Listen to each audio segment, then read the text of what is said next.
ओम परमात्मने नमः।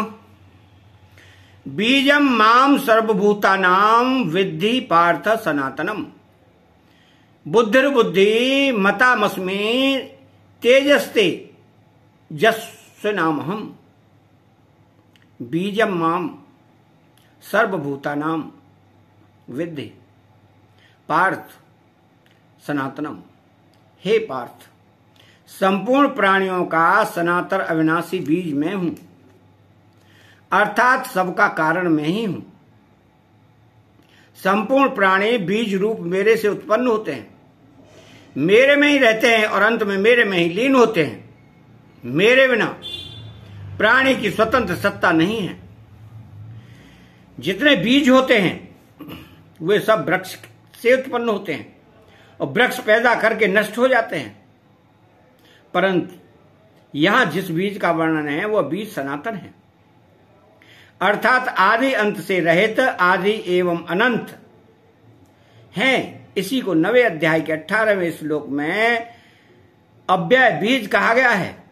यह चेतन तत्व अव्यय अर्थात अविनाशी है, जो स्वयं विकार रहित रहते हुए ही संपूर्ण जगत का उत्पादक, आश्रय और प्रकाशक है तथा जगत का कारण है।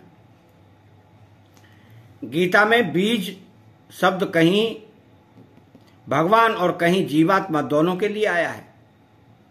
यहां जो बीज शब्द आया है वह भगवान का वाचक है, क्यों कि यहां कारण रूप से विभूतियों का वर्णन है। 10वें अध्याय के 39वें श्लोक में विभूति रूप से आया बीज शब्द ही भगवान का ही वाचक है, क्यों कि वहां उनको संपूर्ण प्राणियों का कारण कहा गया है। भगवान के लिए आया है क्योंकि उसी अध्याय के 19वें श्लोक में सद सच्चा हम अर्जुन पद में कहा गया है कि कार्य और कारण सब मैं ही हूं। सब कुछ भगवान ही होने से बीज शब्द भगवान का वाचक है। अहम बीज प्रदः पिता, मैं बीज प्रदान करने वाला पिता हूं। ऐसा होने से वहां बीज शब्द जीवात्मा का वाचक है। बीज शब्द जीवात्मा का वाचक तभी होता है जब यह जड़ के साथ अपना संबंध मान लेता है, नहीं तो यह भगवान का स्वरूप ही है।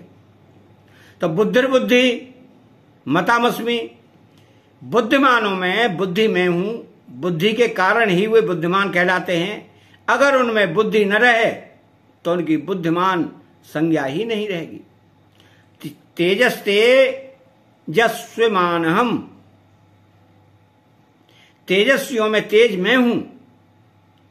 यह तेज दैवी संपत्ति का एक गुण है।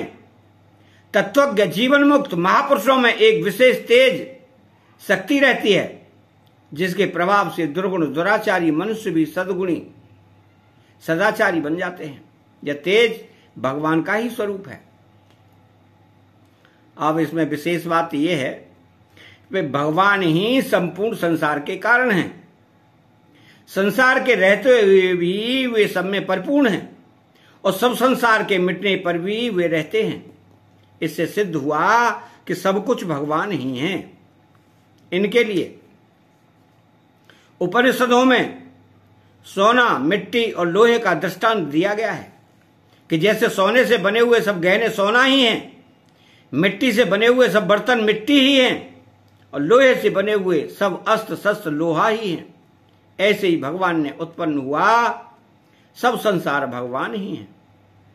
परंतु गीता में भगवान ने बीज का दृष्टांत दिया है कि संपूर्ण संसार का बीज मैं हूं। बीज वृक्ष से पैदा होता है और वृक्ष को पैदा करके स्वयं नष्ट हो जाता है, अर्थात बीज से अंकुर निकल आता है, अंकुर से वृक्ष हो जाता है और बीज स्वयं मिट जाता है।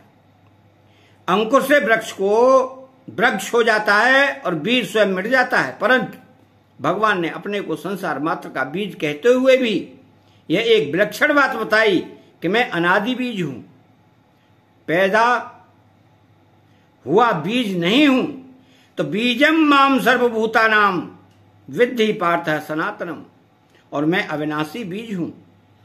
अविनाशी बीज कहने का तात्पर्य है कि संसार मेरे से पैदा हो जाता है पर मैं मिटता नहीं हूं, जैसा का तैसा ही रहता हूं। सोना, मिट्टी और लोहे के दृष्टांत में गहनों में सोना दिखता है, बर्तनों में मिट्टी दिखती है और अस्त्र शस्त्रों में लोहा दिखता है, पर संसार में परमात्मा दिखते नहीं। अगर बीज का दृष्टांत लें तो वृक्ष में बीज नहीं दिखता। जब वृक्ष में बीज आता है तब पता लगता है कि इस वृक्ष में ऐसा बीज है जिससे यह वृक्ष पैदा हुआ है। संपूर्ण वृक्ष बीज से ही निकलता है और बीज में ही समाप्त हो जाता है। वृक्ष का आरंभ बीज से होता है और अंत भी बीज से ही होता है। अर्थात वह वृक्ष चाहे 100 वर्षों तक रहे पर उसकी अंतिम परिणति बीज में ही होगी। बीज के सिवाय और क्या है। ऐसे ही भगवान संसार के बीज हैं, अर्थात भगवान से ही संसार उत्पन्न होता है और भगवान में ही लीन हो जाता है। अंत में एक भगवान ही बाकी रहते हैं। शिष्यते शेष संज्ञा। वृक्ष दिखते हुए भी यह बीज ही है, ऐसा जो जानते हैं वे वृक्ष को ठीक ठीक जानते हैं, और जो बीज को न देखकर केवल वृक्ष को देखते हैं वे वृक्ष के तत्व को नहीं जानते। भगवान यहां बीजम माम सर्वभूता नाम कहकर सबको यह ज्ञान कराते हैं कि तुम्हारे को जिसका जितना यह संसार दिखता है इसके पहले मैं ही था। मैं एक ही प्रज्ञा रूप से बहुत रूपों में प्रकट हुआ हूं। बहुश्याम प्रजायेय, और इनके समाप्त होने पर मैं ही रह जाता हूं। तात्पर्य है कि पहले मैं ही था और पीछे मैं ही रहता हूं और बीच में भी मैं ही हूं। यह संसार पांच भौतिक भी उन्हीं को दिखता है जो विचार करते हैं, नहीं तो ये पांच भौतिक भी नहीं दिखता।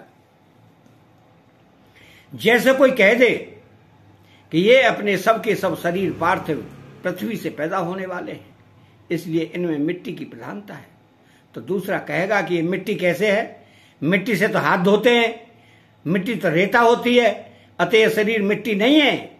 इस तरह शरीर मिट्टी होता हुआ भी उसको मिट्टी नहीं दिखता, परंतु यह जितना संसार दिखता है इसको जलाकर राख कर दिया जाए तो अंत में एक मिट्टी ही तो हो जाता है।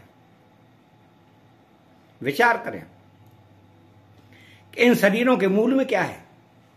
मां बाप में जो रजवीर रूप अंश होता है जिससे शरीर बनता है वह अंश अन्न से पैदा होता है, अन्न मिट्टी से पैदा होता है, अतः ये शरीर मिट्टी से ही पैदा होते हैं और अंत में मिट्टी में ही लीन हो जाते हैं। अंत में शरीर की तीन गतियां होती हैं, चाहे जमीन में गाड़ दिया जाए, चाहे जला दिया जाए, चाहे पशु पक्षी खा जाए। तीनों ही उपायों से वो अंत में मिट्टी हो जाता है। इस तरह पहले और आखिर में मिट्टी होने से बीच में भी शरीर या संसार मिट्टी ही है, परंतु बीच में शरीर या संसार देखने में मिट्टी नहीं दिखता। विचार करने से ही मिट्टी दिखता है, आंखों से नहीं। इसी तरह यह संसार विचार करने से परमात्मा स्वरूप दिखता है। विचार करें तो जब भगवान ने यह संसार रचा तो कहीं से कोई सामान नहीं मंगवाया जिससे संसार को बनाया हो, और बनाने वाला भी दूसरा नहीं हुआ है। भगवान आप ही संसार को बनाने वाले हैं, तो आप ही संसार बन गए।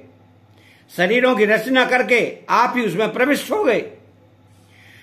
तो तत् सृष्टवा तदेवानो प्राविशत, इन शरीरों में जीव रूप से भी वे ही परमात्मा हैं, अतः यह संसार भी परमात्मा का स्वरूप ही है। अतः चैनल को सब्सक्राइब करें, बेल आइकन घंटी को दबाएं और कमेंट बॉक्स में जय श्री कृष्णा लिखें। बोले जय श्री कृष्णा।